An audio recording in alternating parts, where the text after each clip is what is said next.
मी आता कर्नाटकमधल्या बेळगावातील येल्लूर फोर्टच्या पायथ्याशी आहे, ज्याचं नाव राजहंस गड असं देखील आहे. या गडाच्या जवळपास वरपर्यंत डांबरी रस्ता झालेला आहे. अगदी काही अंतर चालत जाऊन आपण किल्ल्यात प्रवेश करतो. किल्ल्याच्या मुख्य प्रवेशद्वारातून आत गेल्या गेल्या आपल्याला सिद्धेश्वराचं मंदिर दिसतंय. मंदिराच्या बरोबर उजव्या बाजूला मुख्य आकर्षण म्हणजे मी ज्यासाठी या गडावरती आलो ते म्हणजे 2023 मार्च मध्ये अनावरण झालेला छत्रपती शिवाजी महाराजांचा सिंहासनारूढ अतिशय देखणा असा पुतळा पाहायला मिळतो.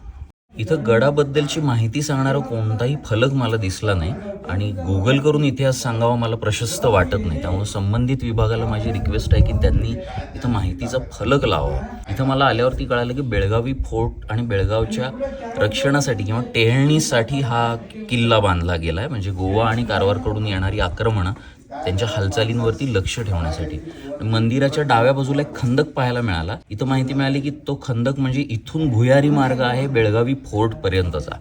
बरं झालं वेळ काढून मी हा गड पाहायला आलो, कारण मला छत्रपती शिवाजी महाराजांचा हा भव्य पुतळा पाहायचाच होता. काही करून खूप छान स्टान्स आहे त्यांचा सिंहासनावरती बसलेला. त्यांच्या हातामध्ये आणि आसनाच्या हातामध्ये थोडी गॅप ठेवली आहे. महाराज कुठल्या तरी निर्णय घ्यायच्या पावित्र्यात आहेत असं वाटतं. एक भास होतो. तुम्ही कधी आलात ना तर बारकाईनं बघा.